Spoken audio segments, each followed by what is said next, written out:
नमस्कार, आप सभी का स्वागत है न्यूज़ यूएनआई में। मैं प्रीति सिंह। जैसा कि आप सभी जानते हैं कि पश्चिम बंगाल में इस बार बाढ़ जैसी स्थिति बनी हुई है और कई क्षेत्रों में हालत भी बहुत गंभीर है। इसी को लेकर आज हम चर्चा करेंगे टीएमसी के नेता प्रभात जी के साथ। प्रभात जी, बहुत बहुत शुक्रिया न्यूज़ यूएनआई के साथ आप टाइम बताने के लिए। और आज हम कुछ ऐसे मुद्दों पे बात करेंगे, जैसे आपको पता है कि पश्चिम बंगाल के कुछ डिस्ट्रिक्ट में बहुत ज़्यादा हालत ख़राब है। ठीक है, तो हम शुरुआत करना चाहेंगे कि घाटाल मास्टर प्लान क्या है और इसको आप किस नज़रिए से देखते हैं और ये कब से कैसे शुरू हुआ था, ये सब आप मुझे बताइए। जी, घाटाल मास्टर प्लान आज का नहीं है। ये 1959 में सेंट्रल गवर्नमेंट ने इस पे सर्च किया था और सर्च करके मानसिंह कमेटी बनाई गई थी और मानसिंह कमेटी ने 1959 में अपनी रिपोर्ट दी थी कि घाटाल को जो है वो बाढ़ग्रस्त इलाके को सेव करने के लिए एक मास्टर प्लान बनाया जाए और उससे उस गांव को, उस जगह को सुरक्षित किया जाए। इसके बाद धीरे धीरे जो है ये प्लान चलता रहा। 1980 में इसका जो है शिलान्यास हुआ और शिलान्यास करके इसका मास्टर प्लान को आगे बढ़ाया गया। लेकिन इस दौरान आपको पता है कि वामफ्रंट की सरकार थी पश्चिम बंगाल में और वामपंथियों ने 34 साल में पश्चिम बंगाल को आगे नहीं बढ़ाया, क्योंकि अगर 69 में कमेटी बनती है, उसकी रिपोर्ट आती है, 80 में शिलान्यास होता है, उसके बाद क्या हुआ? आज 44 साल हो गए।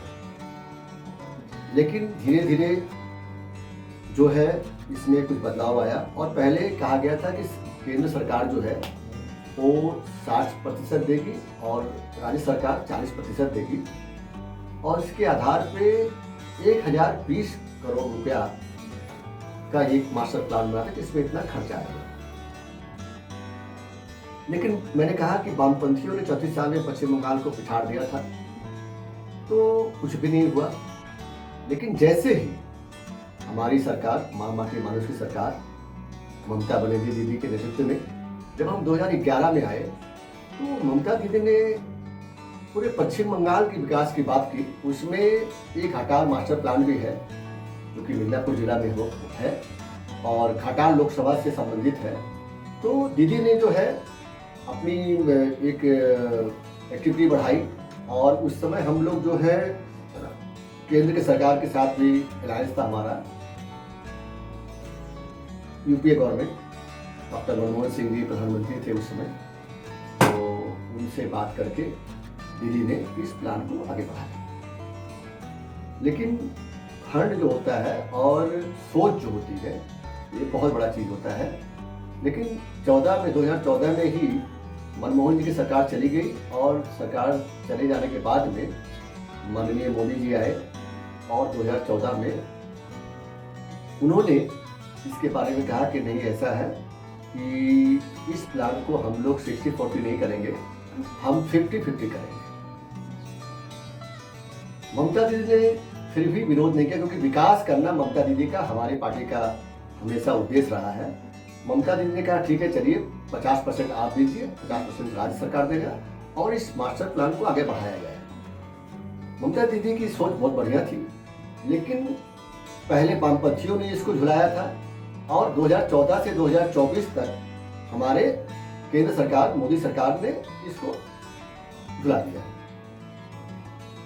यहाँ से 2014 में माननीय देव जी जो हैं वो सांसद बने और उनके विकास के कार्यों में, उनके वादों में एक वादा ये भी था कि घाटाल मास्टर प्लान को बनाया जाएगा। और देखिए, ऐसा है कि जो मास्टर प्लान बना है इससे बाढ़ का जो इलाका होगा, जो बाढ़ग्रस्त होगा, उसमें लाभ पहुंचेगा। क्योंकि आप जब देखिएगा, जब बरसात आती है, मालदा जिला है, बर्धमान जिला है, हुगली जिला है, आज भी देखिए बाढ़ का नौबत आ गया है क्योंकि डीवीसी ने पानी छोड़ दिया है और बिना बताए बहुत शॉर्ट टाइम में छोड़ा है, तो उससे भी बाढ़। तो ये घाटाल प्लान जो है इससे बहुत लोगों को लाभ मिलेगा, पूरा मिदनापुर जिले को लाभ मिलेगा। तो देव जी ने प्लान में काम चल रहा है कि अब तक मतलब आगे बढ़ गया है? जी, मैं बता रहा हूँ। मैं इसलिए मैंने ईयर वाइज मैंने आपको बताया कि पहले वामपंथियों ने कैसे झुलाया था और डिले कर दिया, और उसके बाद भाजपाइयों ने, नरेंद्र मोदी साहब ने डिले कर दिया। तो उसके बाद में रेशियो जो था वो 60-40 की जगह 50 आ गया। फिर भी दीदी मान गई, लेकिन बस वही ढाक के 3 पात। जब भी दिल्ली जाइए, ठीक है हम देखते हैं, उसके बाद दिल्ली से वापस आइए, कोई मतलब ही नहीं है। ऐसे करते करते करते सर, हाल ही में तो दीदी ने चिट्ठी भी लिखा है इसी चर्चा पे। जी, जिस पे कोई मैं आ रहा हूँ। उसके बाद दीदी ने 2024 में बहुत ऐतिहासिक कदम उठाया। फरवरी का महीना था, अगर मुझे याद है तो शायद 12-13 फरवरी का महीना था 2024 में। दीदी ने कहा कि मुझे सेंट्रल गवर्नमेंट का फंड नहीं चाहिए। बहुत बड़ा मतलब ऐतिहासिक कदम है दीदी का। ममता दीदी ने कहा कि अब हम राज्य सरकार के फंड पे जो भी लागत आएगी हम इस पे काम करेंगे और इस पे काम करेंगे। उसके बाद आप जानते हैं कि लोकसभा का इलेक्शन अनाउंस हो गया, और इलेक्शन के 3 महीना में क्या होता है कि कोई काम आप नहीं कर सकते हैं। उसके बाद में पार्लियामेंट हुआ। चूँकि सेंट्रल गवर्नमेंट हमको हेल्प नहीं कर रही है और वामपंथियों ने इतना कर्जा हमारे सरकार के ऊपर छोड़ दिया है कि हमारे पास फंड ज़्यादा नहीं है। लेकिन दीदी का ये ऐतिहासिक कदम कि अब राज्य सरकार बनाएगी, और हम लोगों ने जो वादा किया है, हम लोग नवंबर महीने से, मतलब अभी चूँकि आप देख रहे हैं दुर्गा पूजा आ गया है, और चूँकि बरसात के महीना में काम नहीं हो सकता है, तो इसलिए आप ये मत समझिए कि फरवरी में अनाउंस हुआ तो फिर नवंबर दिसंबर क्यों जा रहा है, क्योंकि उसके बाद इलेक्शन आया 3 महीना, और भारत में पहला इलेक्शन था जो 3 महीना तक चला। भारत में कभी भी 3 महीना इलेक्शन नहीं हुआ, लेकिन मोदी बाबू का राज है, जो चाहे कर रहे हैं, तो वो हो गया। फिर उसके बाद बरसात आ गई, और चूँकि अब पूजा का मौसम आ गया है, तो इसलिए हम लोग जो है इसको नवंबर दिसंबर में राज्य सरकार, महामाटी मनोज सरकार ममता दीदी के नेतृत्व में, इस पे हम लोग जो है काम करने जा रहे हैं, और अपने राज्य सरकार के फंड से हम घाटाल मास्टर प्लान को आने वाले 4 से 5 साल में पूरा करने जा रहे हैं। और हम दिखा देंगे कि 1969 से लेके 1924 तक क्या हुआ उसको लोग भूल जाएंगे, और दीदी के काम को, दीदी के विकास को लोग क्या करेंगे। ये बहुत बड़ा स्टेप आपने लिया है। तो राज्य मार्ग जो बंद हो रहा है, जो बॉर्डर्स बंद किया फिर उसके बाद खोला गया, उससे क्या आपको लगता है कि फायदा कुछ हो रहा है या उससे कुछ घटा हो रहा है, ऐसा कुछ? जी, मैं बता रहा हूँ। क्योंकि गवर्नर ने भी इस पे कहा है कि आप अपने काम, ममता बनर्जी को उन्होंने कहा है कि अपना काम देखिए, डीवीसी या मतलब राज्य मार्ग बंद करने से ये नहीं होगा, मतलब ऐसा बयान उनकी तरफ से आया था। तो आप कैसे बोलते हैं कि जब राज्य मार्ग आप बंद करें, यातायात भी जो सामान इस बॉर्डर से इस बॉर्डर आते हैं, तो आप कैसे देख रहे हैं इसको कि राज्य मार्ग बनने से कोई इससे सोल्यूशन या कुछ इससे सावधान हो सकता है? नहीं, देखिए जी, मैं बता रहा हूँ। क्योंकि गवर्नर ने भी इस पे कहा है कि आप अपने काम, ममता बनर्जी को उन्होंने कहा है कि अपना काम देखिए, डीवीसी या मतलब राज्य मार्ग बंद करने से ये नहीं होगा, मतलब ऐसा बयान उनकी तरफ से आया था। तो आप कैसे बोलते हैं कि जब राज्य मार्ग आप बंद करें, यातायात भी जो सामान इस बॉर्डर से इस बॉर्डर आते हैं, तो आप कैसे देख रहे हैं इसको कि राज्य मार्ग बनने से कोई इससे सोल्यूशन या कुछ इससे सावधान हो सकता है? नहीं, देखिए ये एक प्रतिवाद है आपको। जब डीवीसी ने 2 घंटे के नोटिस पे जल को छोड़ दिया, सेंट्रल गवर्नमेंट से हम लोग ने बार-बार अपील किया है कि आप जब भी जल छोड़ें तो आप एक समय दें, क्योंकि समय के साथ में हम अपने आप को संभाल सकते हैं। 2 घंटे के नोटिस पे आप नहीं छोड़ सकते हैं, और चूंकि बरसात भी काफी हो रही थी, देखिए, तो 2 तरफ से अगर जल का प्रवाह जब बढ़ेगा तो उसमें आम जनता, आज 50 लाख से लोग जो है इस पे इफेक्टिव हुए हैं।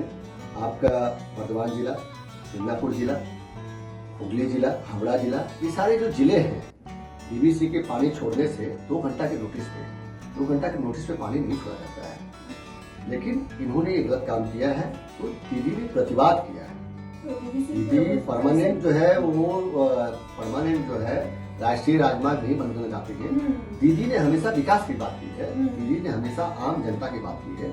लेकिन मोदी बाबू को चिट्ठी लिख कर हम लोग परेशान हो गए हैं, सेंट्रल गवर्नमेंट को हम लोग बार-बार बोलने के बाद भी परेशान हो गए हैं। तो ये जस्ट एक प्रतिवाद है, और एक प्रतिवाद जो है फिर धीरे-धीरे दीदी उसमें तब्दील लाएंगी, और हम लोग का जो मेन मकसद है, मेन डिमांड है, वो पूरा करना है कि आप जो है ये बाढ़ग्रस्त इलाके में क्या डेवलपमेंट कर रहे हैं, इसके लिए हम लोगों ने प्रतिवाद किया है। इसको लोग हुआ बना रहे हैं कि दीदी ने राष्ट्रीय राजमार्ग रोक दिया है, दीदी ने ऐसा कर दिया, ऐसा कुछ नहीं है। हम प्रतिवाद कर रहे हैं और हमारी मांग मान लीजिए, हम प्रतिवाद कर रहे हैं। तो आप मांगों के शब्द में क्या क्या रखी है इस विकास में, और क्या क्या चीजें जो है जो आपके इस प्लान में जुड़ा हुआ है? जी, ऐसा है कि मोदी बाबू को हम स्टेट गवर्नमेंट की तरफ से जो भी प्लान देते हैं वो देखते हैं, सुनते हैं। और बांग्ला में कहावत है, देखची देखबो, चेष्टा करती चेष्टा करबो, ये बहुत ही फेमस वर्ड है। और बस वही मोदी बाबू भी वही पिछले 10 सालों से देखची देखबो, चेष्टा करती चेष्टा करबो, यही चलता रहता है। वो और कुछ नहीं है, उनका विकास करने का मन ही नहीं है। चाहे वामपंथी थे पिछली बार में और अभी मोदी बाबू। तो अभी फिलहाल क्या सोल्यूशन, क्या आप लोग ने वहाँ पे जाके वो जितने बाढ़ क्षेत्र एरिया उनको वहाँ पे जाके आप लोग ने खुद वहाँ पे दौरा किया है ममता बनर्जी ने, तो क्या सोल्यूशन अभी दिख रहे हैं आप लोग? क्योंकि आप ममता बनर्जी ने मैन मेड कहा है कि मैन मेड, इसके रीजन क्या है? एकदम बीबीसी ने किया ना, तो मैन मेड हुआ ना। एक प्राकृतिक जो होता है ईश्वर की तरफ से आता है, जो बरसात होती है तो वो मैन मेड नहीं हो सकता, क्योंकि वो ईश्वर है, प्राकृतिक है, उसको हम चैलेंज नहीं कर सकते। लेकिन यहाँ मैन मेड है ना। 19 सितंबर को जो डीवीसी ने 2 घंटे के नोटिस में छोड़ दिया है। और सबसे बड़ी बात है, आप देखिएगा कि देश का प्रधानमंत्री हेलीकॉप्टर लेके घूमता है बाढ़ग्रस्त इलाके में, लेकिन दीदी ममता दीदी खुद जाकर बाढ़ग्रस्त इलाके में खुद जाकर पानी में चलकर जो हमसे राहत सामग्री हो रही है, हमने अपने जनप्रतिनिधियों को, चाहे वो पंचायत वाले हो, चाहे विधायक हो, चाहे सांसद हो, चाहे मंत्री हो, चाहे हमारे पार्टी के लोग हों, हम लोगों ने 20 सितंबर से लेकर जो है राहत सामग्री पहुंचाने के लिए आम आदमी के पास जा रहे हैं। दीदी भी खुद जा रही हैं और हमारे सारे जो कार्यकर्ता और जनप्रतिनिधि हैं, सब राहत सामग्री लेकर हम लोग जा रहे हैं और आम जनता के बगल में हम लोग खड़े हैं। और दीदी ने कहा है कि जिसका मकान टूट गया है, जिसका नुकसान हुआ है, उसकी भरपाई हम करेंगे। और दीदी जैसे ही ये बाढ़ग्रस्त इलाका थोड़ा से सामान्य हुआ है, उसके काम करना शुरू। तो सर आप लोग ने वहाँ पे मतलब अभी जिन वहाँ पे पहुँच के कोई सोल्यूशन ढूंढा है कि उसको सिचुएशन को कैसे संभाला जाए? क्योंकि अभी बहुत सारी ऐसी जगह है जहाँ पे पानी हद से ज़्यादा है, कई क्षेत्रों में कहीं कम है, तो कहीं पे राज्य मार्ग यातायात बंद है। तो अभी तक आप किस एरिया में आप कहते हैं कि सिचुएशन अभी कंट्रोल में है? देखिए कि जो मैन मेड वाली बात आपने कहा, फिर मैं दोहराता हूँ कि मैन मेड फ्लड है। तो मैन मेड का काम क्या है? तो सेंट्रल गवर्नमेंट का काम था ना, डीवीसी तो हमारे अंडर में नहीं काम करती है। नहीं, मैं बता रहा हूँ ना, हम लोगों ने प्रतिवाद किया। हमारे 2 ऑफिसर जो है डीवीसी से रिजाइन दे दिया है, क्योंकि जब आप मेरी बात नहीं सुनिए। देखिए, जब कमेटी बनती है, कोई बात होता है, देखिए राज्य और केंद्र का एक आपस में तालमेल होना बहुत जरूरी है। क्योंकि अगर तालमेल नहीं होता है, जैसे दिमाग से हाथ का तालमेल, दिमाग सोचता है, हाथ वो काम करता है, तो उस तरह से सेंट्रल गवर्नमेंट और स्टेट गवर्नमेंट का आपस में तालमेल अगर नहीं होगा तो कैसे आम जनता का दिमाग सोचता है, हाथ वो काम करता है, तो उस तरह से सेंट्रल गवर्नमेंट और स्टेट गवर्नमेंट का आपस में तालमेल अगर नहीं होगा तो कैसे आम जनता का विकास होगा? आज ये मैन मेड जो फ्लड हुआ है, इसकी सबसे ज्यादा दारोमदार था सेंट्रल गवर्नमेंट के पास। डीवीसी हमको बोलता, डीवीसी हमको अलर्ट करता, फिर हम लोग सोचते और उस तरह प्लानिंग होता, तो ए मैन मेड फ्लड नहीं होता। लेकिन आज डीवीसी के वजह से आप लोग का कहना है कि उन्होंने सही टाइम पे एक्शन मतलब लगाया नहीं, तो इसी वजह से इतनी 2 घंटा नोटिस में क्या होता है? आप बताइए, 2 घंटा में आप क्या कर सकते हैं? इतना बड़ा फ्लड को कंप्लीट करने के 2 घंटा काफी नहीं होता है। और आपके पास तो समय है ना, आप बोल सकते हैं ना, लेकिन आप बोलते नहीं। तो इसलिए दीदी ने 2 बार चिट्ठी लिखा है और दोनों बार ये कहा है कि मैन मेड फ्लड को बंद करिए। और सौतेला रवैया, मैं आपको बता दे रहा हूँ, जब से मोदी बाबू आए हैं 2014 से 2024 10 साल पार हो चुका है, मोदी बाबू पश्चिम बंगाल से हमेशा सौतेला व्यवहार कर रहे हैं, जबकि एक और राज्यों में नहीं कर रहे हैं। तो ये सौतेला व्यवहार आप कैसे दिखाने की कोशिश करें? क्योंकि वो तो चिट्ठी लिख रही है, आप तक रिस्पॉन्ड नहीं किया, इस वजह से आप बोल रहे हैं कि जो चिट्ठी ममता बनर्जी ने लिखा उनका रिस्पॉन्ड अभी तक नहीं है, ऐसा किस वजह से, कोई नाराजगी की वजह से आप बोल रहे हैं कि वो सौतेला व्यवहार कर रहे हैं? नहीं, सौतेला व्यवहार मैं बता रहा हूँ, वो देखिए मैं बता रहा हूँ, एक्चुअली भाजपा वाले जो है और जो मोदी बाबू हैं, वो बंगाल में 3 बार भारी शिकस्त खा चुके हैं। तो इसकी वजह से इन लोग का कहना है कि अगर हम डेवलपमेंट बंद कर देंगे तो ममता दीदी का नाम नहीं होगा, और ममता जी का नाम नहीं होगा तो वो हारेगा। लेकिन ऐसा नहीं है। ममता दी जो है वो महामाटी मानव की सरकार बनाई है और आम जनता के समर्थन से बनाई है, वरना लगातार 3 बार मुख्यमंत्री बनना। और इस बार आप देखिए कि लोकसभा में भी हमारी अच्छी सीट आई है, बीजेपी की सीट कम हो गई है। तो देखिए जनता के साथ अगर आप खड़े हैं ना, तो जनता भी समझती है कि उसका विकास अगर रुक रहा है, उसका विकास नहीं हो रहा है, तो इसका मतलब है कि कहीं न कहीं बाधा सेंट्रल गवर्नमेंट और भी गवर्नमेंट ही कर रही है। आगे क्या प्लान है इस फ्लड को कंट्रोल करने के लिए? आगे क्या प्लान है? एकदम हम लोग अभी पहले तो युद्ध स्तर पे सबसे पहले तो हम लोग जो है जो इफेक्टेड फैमिली है 50 लाख के लगभग, उसको राहत सामग्री देना और उसको सुरक्षित स्थान पे ले जाना। उसके बाद जैसे ही बरसात कम होगा, मैंने क्या कहा आपको क्योंकि आईआईटी ने अभी बताया कि बरसात और हो सकती है, तो उसके लेके आप लोग ने कुछ, क्योंकि आप लोग मैनमेड कह रहे हैं, अभी प्राकृतिक अभी सुविधा शुरू होने वाली है। आप आईआईटी ने बताया है कि वेस्ट बंगाल में और बारिश होने वाली है, तो अगर बारिश हो रही है इसका मतलब फ्लड्स के पानी और बढ़ेंगे, नदियाँ की पानी बढ़ेगी, तो उसको लेके आप लोग ने कुछ प्लान उसको कंट्रोल करना है। हम लोग वही कह रहे हैं ना कि अब चूंकि हमको हमारे पास समय है, 1 घंटा 2 घंटा में कुछ नहीं हो सकता, लेकिन हमारे पास अभी काफी समय है, तो हम उस प्लान पे लगे हुए हैं। पूरी सरकार, पूरा प्रशासन और पूरी तृणमूल कांग्रेस की टीम जो है हर इलाके में मुस्तैद है। आप देखिए कि जहां मुख्यमंत्री खुद पानी में खड़े होकर काम कर रही है, तो उससे बड़ा चीज क्या होता है? हमारा नेतृत्व खड़ा है, हमारी दीदी खड़ी है। तो आप एनडीआरएफ ये सब कोई मतलब अभी नहीं बता रहे कि मतलब इस कुछ क्षेत्र में जहाँ पे पानी ज्यादा है या फ्लड ज्यादा बुरा है, वहाँ पे सिर्फ कार्यकर्ता रह रहे कि यहाँ पे कोई और टीम उतारने की कोशिश या कोई प्लानिंग है? नहीं, हम लोग तैयार हैं। देखिए अगर और कुछ इमरजेंसी करना हुआ तो इमरजेंसी में हम लोग टीम उतारेंगे, क्योंकि हमारी पूरा फोर्स जो है, हम देखिए हम आम जनता के काम के लिए आए हैं और आम जनता के काम के लिए हम लोग तैयार रहेंगे।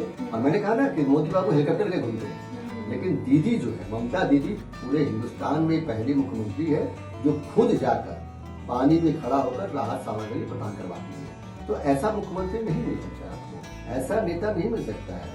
ये ऐतिहासिक क्षण है कि मास्टर प्लान भी हम लोग अपने इस बार अगर अगले साल भी तो फिर बारिश होगी अगले साल, तो ये जो पानी का इस बार सिचुएशन है, तो उम्मीद है कि इस बार जो सिचुएशन जो आया है वो अगली बार नहीं होगा, ऐसा कुछ प्लान आप पहले से आपने करके रखा है?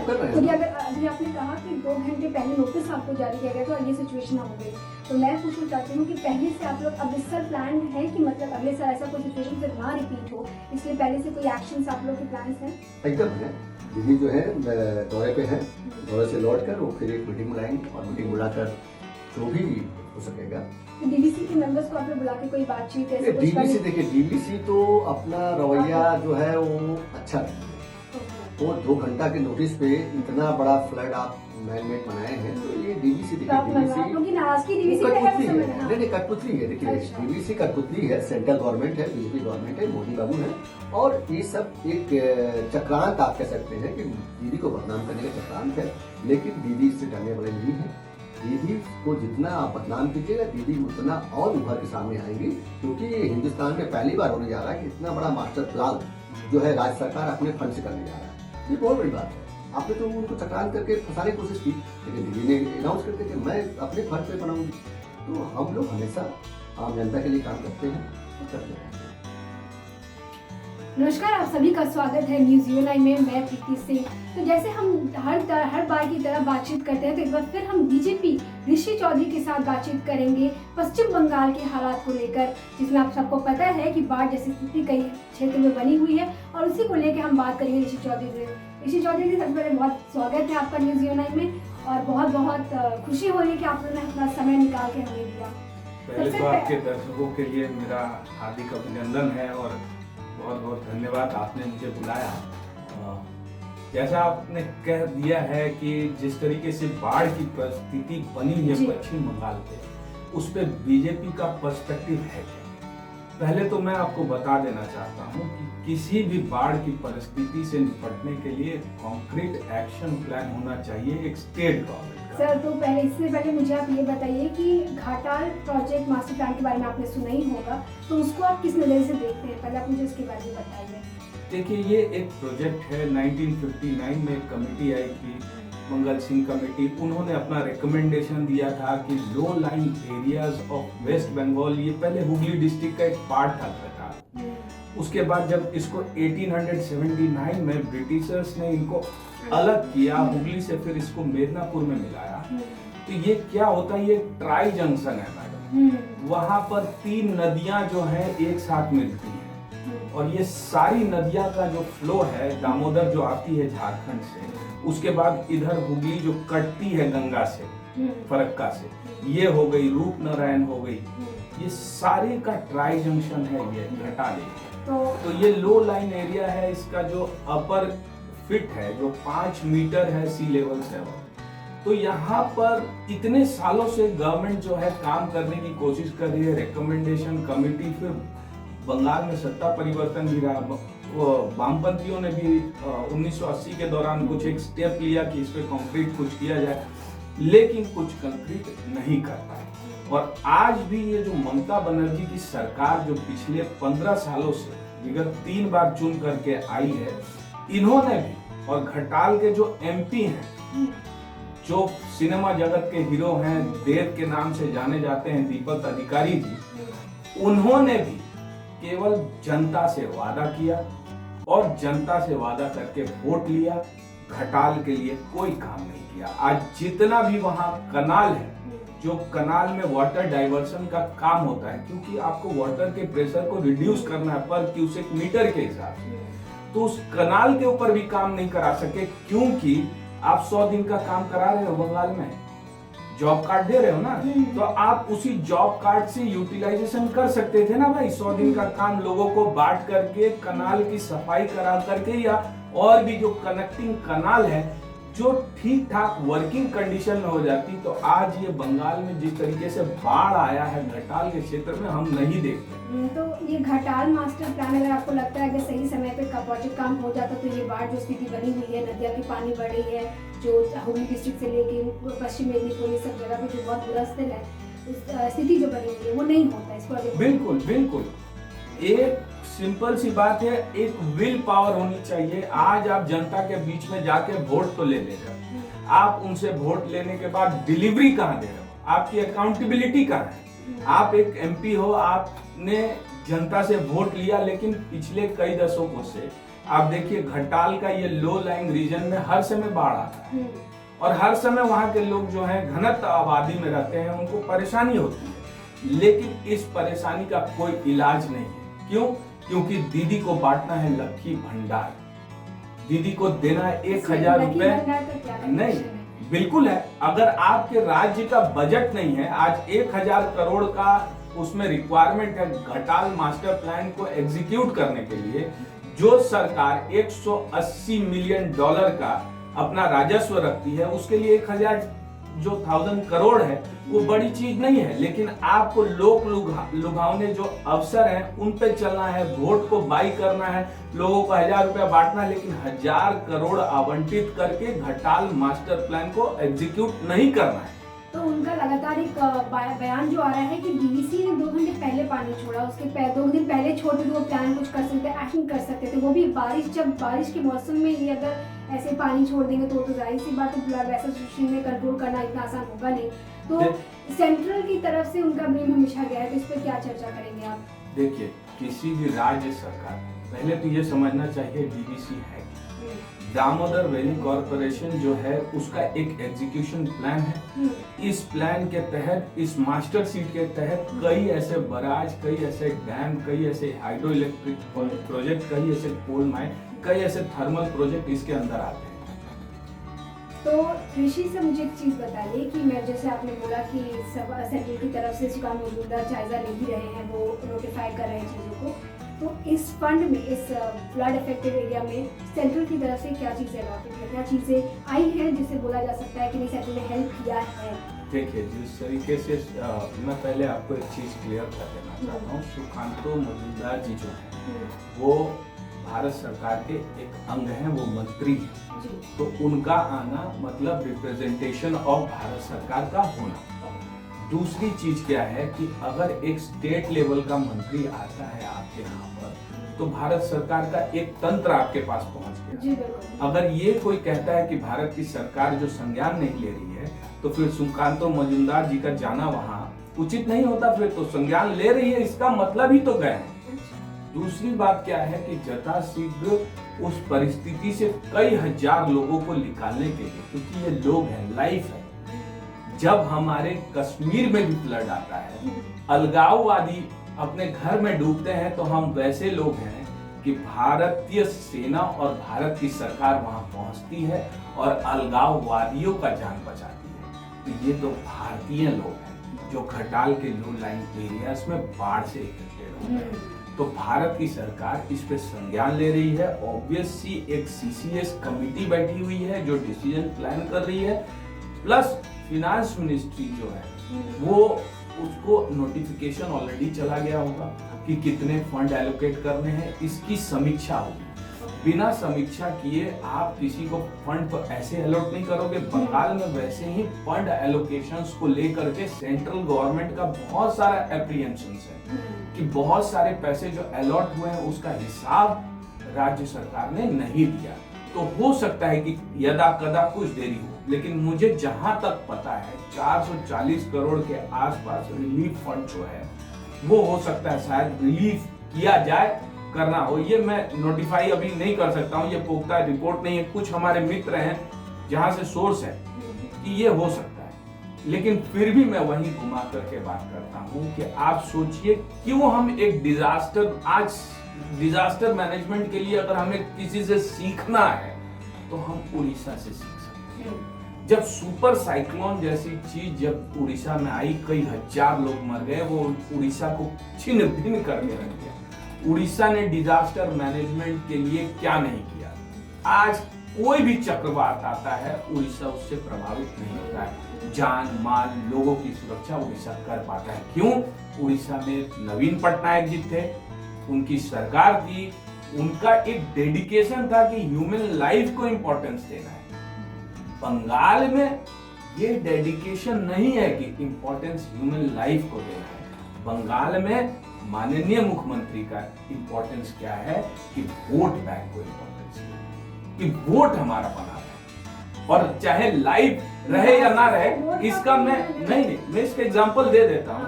अगर वो नहीं, डिजास्टर ऑब्वियस सी बात है, अगर डिजास्टर में आप प्रोएक्टिव रहते, लाइफ के लिए सोचते, ह्यूमन लाइफ के लिए सोचते, how important is human life, तो आपने कंटिजेंसी प्लान बनाया होगा। कोई एक कंटिजेंसी प्लान होगा कि हाँ भाई मेरे देश में अगर मेरे राज्य में बाढ़ आता है तो मुझे कैसे रिएक्ट करना है, शासन का क्या क्या काम होगा, कैसे डिजास्टर रिलीफ। नमस्कार, आप सभी का स्वागत है न्यूज यूएनआई में। मैं प्रीति सिंह। तो जैसे हम हर बार की तरह बातचीत करते हैं, तो एक बार फिर हम बीजेपी ऋषि चौधरी के साथ बातचीत करेंगे पश्चिम बंगाल के हालात को लेकर, जिसमें आप सबको पता है कि बाढ़ जैसी स्थिति कई क्षेत्र में बनी हुई है, और उसी को लेकर हम बात करेंगे ऋषि चौधरी से। ऋषि चौधरी जी, सबसे पहले बहुत स्वागत है आपका न्यूज यूएनआई में, और बहुत बहुत खुशी हो रही है कि आपने अपना समय निकाल के हमें दिया। पहले तो आपके दर्शकों के लिए मेरा हार्दिक अभिनंदन है और बहुत बहुत धन्यवाद, आपने मुझे बुलाया। जैसा आपने कह दिया है कि जिस तरीके से बाढ़ की परिस्थिति बनी है पश्चिम बंगाल पे, उस पे बीजेपी का पर्सपेक्टिव है क्या? पहले तो मैं आपको बता देना चाहता हूं कि किसी भी बाढ़ की परिस्थिति से निपटने के लिए कॉन्क्रीट एक्शन प्लान होना चाहिए एक स्टेट गवर्नमेंट का। सर, तो पहले इससे पहले मुझे आप ये बताइए कि घाटाल प्रोजेक्ट मास्टर प्लान के बारे में आपने सुना ही होगा, तो उसको आप किस नजरिए से देखते हैं? पहले आप मुझे उसके बारे में बताइए। देखिए, ये एक प्रोजेक्ट है। 1959 में एक कमेटी आई थी, मंगल सिंह कमेटी। उन्होंने अपना रिकमेंडेशन दिया था कि low line areas of West Bengal, ये पहले हुगली डिस्ट्रिक्ट का एक पार्ट था घाटाल। उसके बाद जब इसको 1879 में ब्रिटिशर्स ने इनको अलग किया हुगली से, फिर इसको मेदिनीपुर में मिलाया। तो ये क्या होता है, ये ट्राई जंक्शन है मैडम। वहां पर 3 नदियां जो है एक साथ मिलती हैं, और ये सारी नदियां का जो फ्लो है, दामोदर जो आती है झारखंड से, उसके बाद इधर हुगली जो कटती है गंगा से, फरक्का से, ये हो गई, रूपनारायण हो गई, ये सारे का ट्राई जंक्शन है ये घाटाल एरिया। तो ये लो लाइन एरिया है। इसका जो अपर फिट है जो 5 मीटर है सी लेवल से। तो यहाँ पर इतने सालों से गवर्नमेंट जो है काम करने की कोशिश कर रही है, रिकमेंडेशन कमेटी, फिर बंगाल में सत्ता परिवर्तन भी रहा, वामपंथियों ने भी 1980 के दौरान कुछ एक स्टेप लिया कि इस पे कंक्रीट कुछ किया जाए, लेकिन कुछ कंक्रीट नहीं कर पाए। और आज भी ये जो ममता बनर्जी की सरकार जो पिछले 15 सालों से विगत 3 बार चुन करके आई है, इन्होंने भी, और घटाल के जो एमपी हैं, जो सिनेमा जगत के हीरो हैं, देव के नाम से जाने जाते हैं, दीपक अधिकारी जी, उन्होंने भी केवल जनता से वादा किया और जनता से वादा करके वोट लिया, घटाल के लिए कोई काम नहीं किया। आज जितना भी वहां कनाल है, जो कनाल में वाटर डाइवर्सन का काम होता है, क्योंकि आपको वाटर के प्रेशर को रिड्यूस करना है पर क्यूसेक मीटर के हिसाब से, तो उस कनाल के ऊपर भी काम नहीं करा सके, क्योंकि आप 100 दिन का काम करा रहे हो बंगाल में, जॉब कार्ड दे रहे हो ना, तो आप उसी जॉब कार्ड से यूटिलाइजेशन कर सकते थे ना भाई। 100 दिन का काम लोगों को बांट करके कनाल की सफाई करा करके, या और भी जो कनेक्टिंग कनाल है जो ठीक ठाक वर्किंग कंडीशन में हो जाती, तो आज ये बंगाल में जिस तरीके से बाढ़ आया है घटाल के क्षेत्र में, हम नहीं देखते। तो ये घटाल मास्टर प्लान, अगर आपको लगता है अगर सही समय पे प्रोजेक्ट काम हो जाता तो ये बाढ़ जो स्थिति बनी हुई है, नदियां की पानी बढ़ रही है, जो हुगली डिस्ट्रिक्ट से लेके पश्चिम मेदिनीपुर, ये सब जगह पे जो बहुत बुरा स्थिति है, उस स्थिति जो बनी हुई है वो नहीं होता इस प्रोजेक्ट। बिल्कुल बिल्कुल, एक सिंपल सी बात है, एक विल पावर होनी चाहिए। आज आप जनता के बीच में जाके वोट तो ले रहे हो, आप उनसे वोट लेने के बाद डिलीवरी कहाँ दे रहे हो, आपकी अकाउंटेबिलिटी कहाँ है? आप एक एमपी हो, आपने जनता से वोट लिया, लेकिन पिछले कई दशकों से आप देखिए घटाल का ये लो लाइंग रीजन में हर समय बाढ़ आता है और हर समय वहां के लोग जो है घनत्व आबादी में रहते हैं, उनको परेशानी होती है, लेकिन इस परेशानी का कोई इलाज नहीं है। क्यों? क्योंकि दीदी को बांटना है लक्ष्मी भंडार, दीदी को देना है 1000 रुपए नहीं, बिल्कुल है। अगर आपके राज्य का बजट नहीं है, आज 1000 करोड़ का उसमें रिक्वायरमेंट है घटाल मास्टर प्लान को एग्जीक्यूट करने के लिए, जो सरकार 180 मिलियन डॉलर का अपना राजस्व रखती है, उसके लिए 1000 करोड़ है वो बड़ी चीज नहीं है। लेकिन आपको लोक लुभावने जो अवसर है उन पे चलना है, वोट को बाई करना है, लोगों को 1000 रुपया बांटना है, लेकिन 1000 करोड़ आवंटित करके घटाल मास्टर प्लान को एग्जीक्यूट नहीं करना है। तो उनका लगातार एक बयान जो आ रहा है कि डीवीसी ने 2 घंटे पहले पानी छोड़ा, उसके 2 दिन पहले छोड़ते तो वो प्लान कुछ कर सकते, एक्शन कर सकते थे, वो भी जब बारिश के मौसम में ये अगर ऐसे पानी छोड़ देंगे तो जाहिर सी बात है वैसा सिचुएशन में कंट्रोल करना इतना आसान होगा नहीं। तो सेंट्रल की तरफ से उनका ब्लेम हमेशा गया है, तो इस पर क्या चर्चा करेंगे आप? देखिए, किसी भी राज्य सरकार पहले तो ये समझना चाहिए डीवीसी है, दामोदर वैली कॉरपोरेशन जो है उसका एक एग्जीक्यूशन प्लान है। इस प्लान के तहत, इस मास्टर शीट के तहत कई ऐसे बराज, कई ऐसे डैम, कई ऐसे हाइड्रो इलेक्ट्रिक प्रोजेक्ट, कई ऐसे कोल माइन, कई ऐसे थर्मल प्रोजेक्ट इसके अंदर आते हैं। इसमें कौन कौन से राज्य हैं? झारखंड है, पार्ट्स ऑफ शॉर्ट पीरियड क्या मतलब एक ब्लेम माना जा सकता है डीवीसी का? देखिए, ये इस तरीके से भी हम नहीं मानेंगे, क्योंकि कंट्रोलिंग अथॉरिटी जो है झारखंड में बैठी है और झारखंड में इनके ही इंडिया अलायंस के गठबंधन की सरकार है, आपको पता ही। तो जब इनके अलायंस के गठबंधन के सरकार जो झारखंड में हेमंत सोरेन जी चला रहे हैं, इसका मतलब गठबंधन में क्या तालमेल नहीं बैठ रहा है? क्या 2 सीएम आपस में बैठ के बात नहीं कर रहे हैं? क्या एक सीएम का ये निर्णय हो सकता है कि क्यूसेक वाटर बढ़ रहा है, वो सेंटर को इन्फॉर्म किया होगा? झारखंड का तो सीएम ऑब्वियस सा बात है, वो सेंटर को इन्फॉर्म किया होगा कि हमारे यहाँ इस तरीके से वाटर प्रेशर बढ़ रहा है। तो अगर डीवीसी को वो इन्फॉर्म कर सकता है और वो अपने फेवर में, अगर आप कह रहे हैं, मैं नहीं कह रहा हूं कि वो अपने फेवर में झारखंड के लोगों को बचाने के लिए ऑर्डर सब्सिडाइज कर दिया गया कि नहीं पानी छोड़ दो, ये ऐसा होता नहीं है ना। ये लोक लुभावन बातें हैं। ऑब्वियस सी बात है, ये मीडिया या आप या हम सभी को इस तरीके से पोर्ट्रे किया जा रहा है कि 2 घंटे में बताया गया। ऑब्वियस सी बात है, आपको इंटरिम रिमाइंडर दिया गया होगा राज्य की सरकार को कि झारखंड में इस लेवल की बारिश हो रही है, झारखंड में पानी का स्तर बढ़ रहा है। तो आप एक बात बताइए, जब झारखंड में पानी का स्तर बढ़ रहा है तो आप तो पिछले 15 साल से बैठे हो ना, तो आपने घटाल में काम क्या किया? प्रोएक्टिव अगर कुछ काम करते तो इस तरीके की तो बाढ़ या आपदा तो नहीं आती ना। अगर रोज हम 10% नहीं 1% ही काम करते हैं तो आपको सरकार में आए तो 15 साल चल ही रहा है, 14वां चल रहा है, तो आप कुछ ना कुछ करते तो इस तरीके का इम्पैक्ट नहीं होता। आप समझिए इस। तो ममता बनर्जी ने इसी पे नाराजगी होकर तो नरेंद्र मोदी को चिट्ठी भी लिखा था, उसका रिस्पॉन्ड अभी तक आया है कि नहीं? देखिए, चिट्ठी लिखना एक राज्य की मुख्यमंत्री का अधिकार है। और क्योंकि जाहिर सी बात है कि ऑपोजिशन वास्तविक एरिया में जा तो रहे हैं, क्या काम कर रहे हैं, क्या नहीं कर रहे, क्या जायजा ले रहे हैं, वो तो ग्राउंड की बात है। तो नरेंद्र मोदी दूसरे स्टेट में जब बाहर आते तो उनके बारे में चर्चा करते हैं, बात करते हैं। पश्चिम बंगाल में भी अभी स्थिति कुछ खास अच्छी तो नहीं, कुछ जगह पे तो काफी गंभीर भी है। तो नरेंद्र मोदी अभी तक ममता बनर्जी का रिस्पॉन्ड कहाँ तक किया, कैसे? देखिए, हम बता रहे, देखिए केंद्र सरकार के पास पूरे देश का जिम्मा है, और सही बात है, जहाँ बाढ़ से लोग प्रभावित होते हैं वहां पर केंद्र सरकार अपना सबसे इम्पोर्टेंट एम्फेसिस देती है लोगों को रिलीफ एंड रिहैबिलिटेशन, कि उनको रिलीफ मिले और रिहैबिलिटेट हो जाए। ये सेंटर करती है।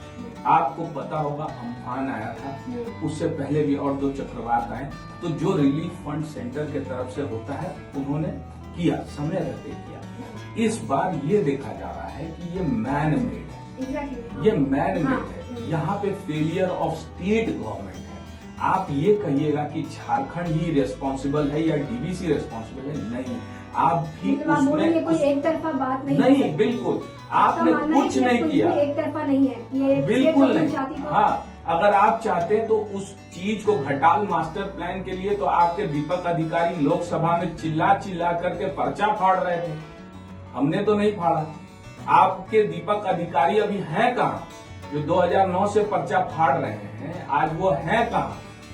आज तो वो नहीं है। तो ये एक तरफा बात है नहीं मैडम, ऑब्वियस सी बात है। अगर आप काम नहीं करोगे, सपोज ये बिल्डिंग है, इसको आपको म्युनिसिपल कॉर्पोरेशन यहाँ की नोटिफाई करा रही है कि आप इसको रिपेयर कराइए, मेंटेन करिए, रिपेयर कराइए, मेंटेन कीजिए। कहीं एक जलजला आ गया या भूकंप आ गया तो बहुत बड़ी क्षतिग्रस्त। कोऑर्डिनेशन तो दोनों तरफ की होती है, तो ऑब्वियस बात है।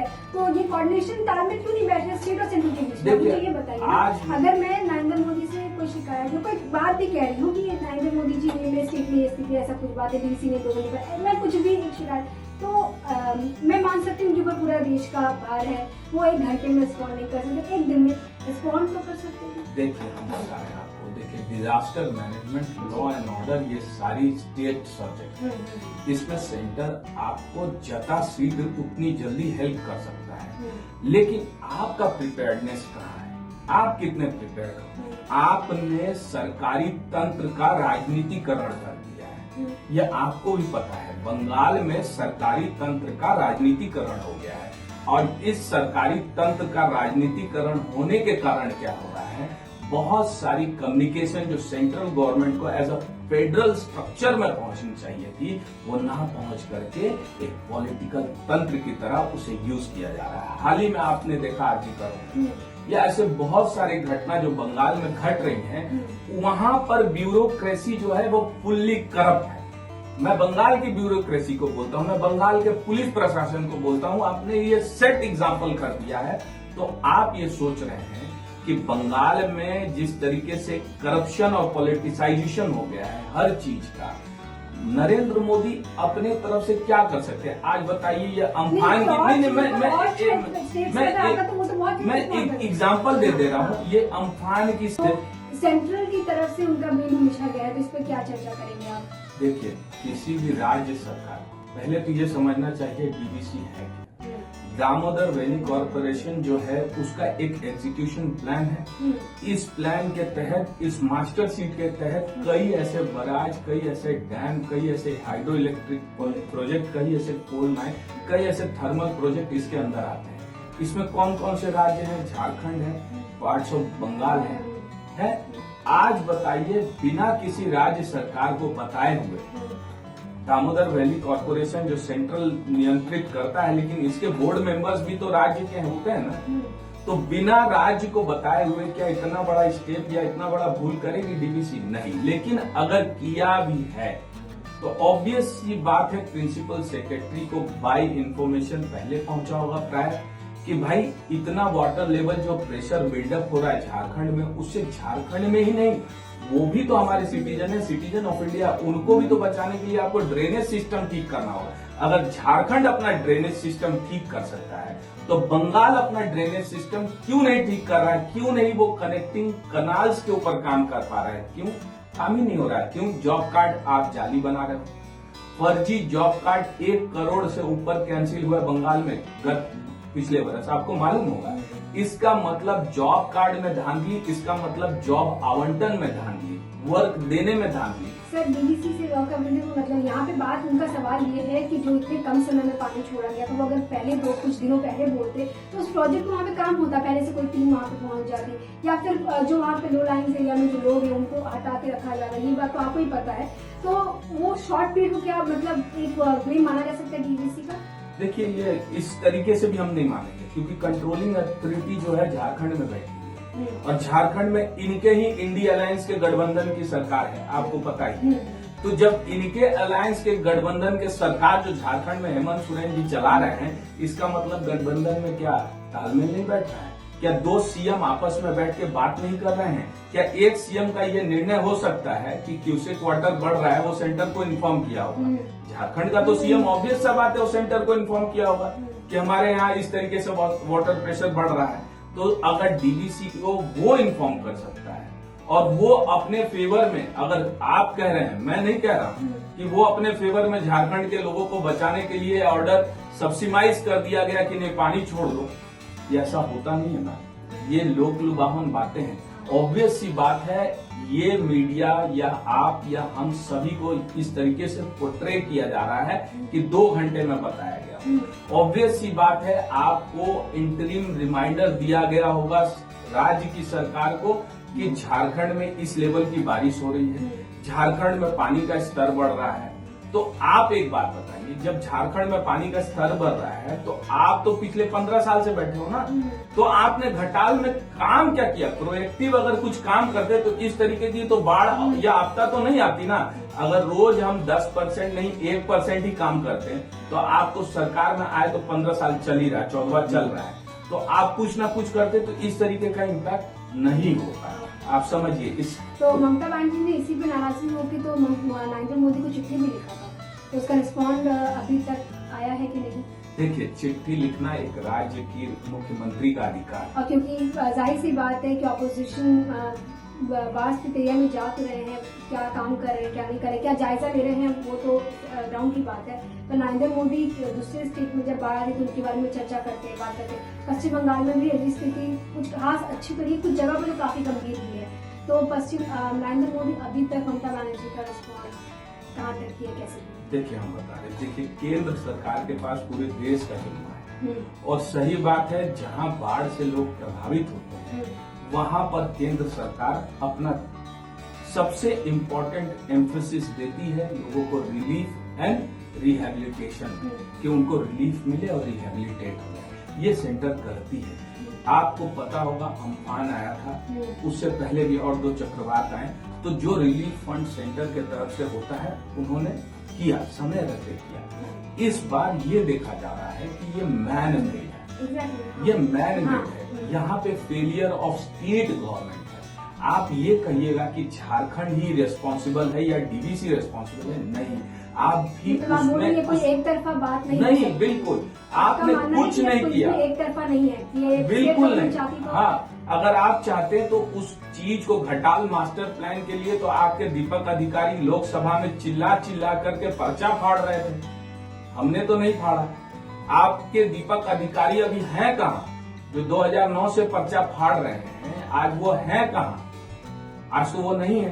तो ये एक तरफा बात है नहीं मैडम, ऑब्वियस सी बात है। अगर आप काम नहीं करोगे, सपोज ये बिल्डिंग है, इन्हें प्रिपेयर हो, आपने सरकारी तंत्र का राजनीतिकरण कर दिया है, ये आपको भी पता है। बंगाल में सरकारी तंत्र का राजनीतिकरण हो गया है और इस सरकारी तंत्र का राजनीतिकरण होने के कारण क्या हो रहा है, बहुत सारी कम्युनिकेशन जो सेंट्रल गवर्नमेंट को एज अ फेडरल स्ट्रक्चर में पहुंचनी चाहिए थी, वो ना पहुंच करके एक पॉलिटिकल तंत्र की तरह उसे यूज किया जा रहा है। हाल ही में आपने देखा आर्टिकल, या ऐसे बहुत सारी घटना जो बंगाल में घट रही हैं, वहां पर ब्यूरोक्रेसी जो है वो फुल्ली करप्ट है।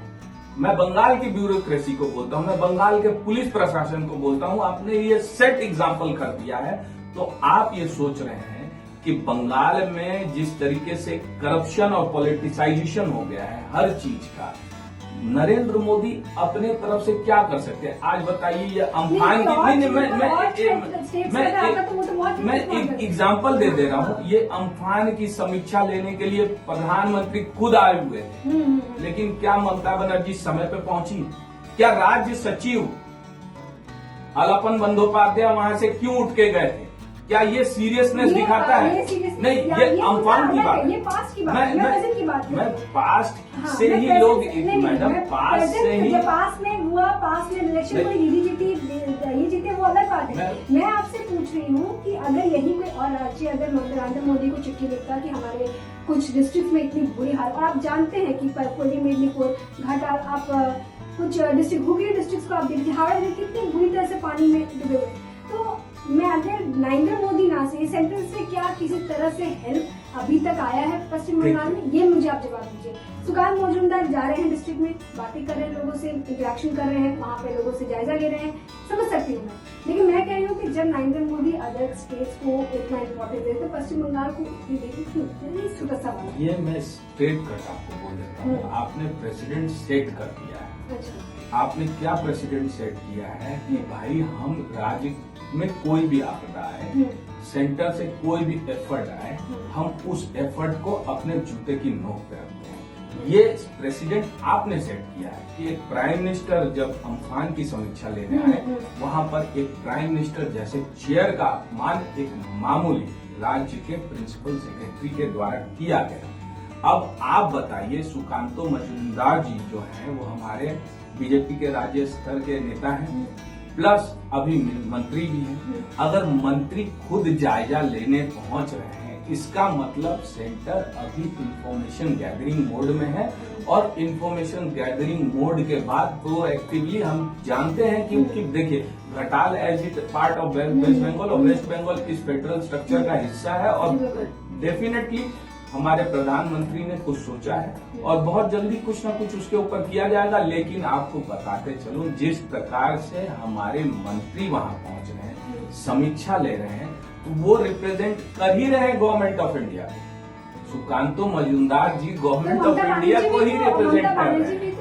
सब जगह क्षेत्र में अपना जायजा ले रही है, वो भी पता करेंगे। बिल्कुल। हाँ, तो मैं वही बोल रही हूँ कि अभी तक फिलहाल कोई प्लान है आप लोग का कि कोई मतलब सेंट्रल से कोई आने वाला है, या सेंट्रल से कोई और मतलब एफर्ट देने वाला है, या फिर सेंट्रल से ममता बनर्जी को एफर्ट मतलब हेल्प मिलने वाली है? ऐसे देखिए, हर प्राइम मिनिस्टर रिलीफ फंड होता है, क्योंकि डीवीसी को लगातार एक तरफ कहना है कि मैनमेड डिजास्टर है, एक तरफ ऑपोजिशन कहना है कि मैनमेड डिजास्टर है, दूसरा आप लोग कहना है। हाँ, हम मानते हैं मैनमेड है। ये मैनमेड इसलिए है क्योंकि प्रोएक्टिवली ममता बनर्जी ने कभी कोई एक्शन ऑन ग्राउंड रियलिटी लिया ही नहीं घटाल।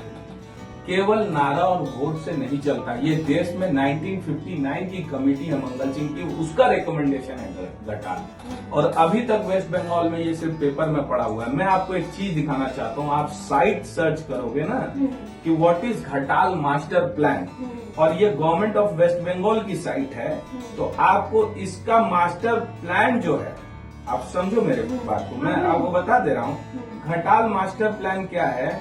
और ये साइट है वेस्ट बंगाल wiwd.gov.in। ये फ्लड मैनेजमेंट घटाल के ऊपर साइट है। आप इस पे क्लिक करोगे तो आपको पता चलेगा कि the Ghatal master plan page under construction है। अब ये पेज अंडर कंस्ट्रक्शन है सर। जिस बंगाल स्टेट की वेबसाइट है गवर्नमेंट की, वहां पे घटाल मास्टर प्लान का पेज यानी ई पेज जो डिटेल देता है वही अंडर कंस्ट्रक्शन है। तो आप समझ सकते हो, plan on seat of paper execution नहीं है, तो रोड पे कहां से एग्जीक्यूट करेगी ममता बनर्जी की सरकार? ये मैं बता।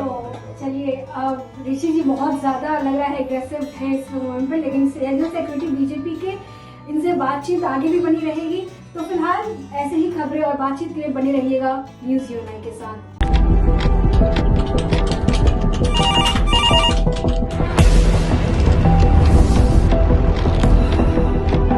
क्या? ठीक है, हम लोग अभी आ रहे हैं। राजनीति के राज जनता तक पहुंचाना आसान नहीं है। खबरें के बाजार में बिना तमाशे के सच दिखाना आसान नहीं है, लेकिन अब सब कुछ होगा आसान। हम हैं न्यूज यूएनआई।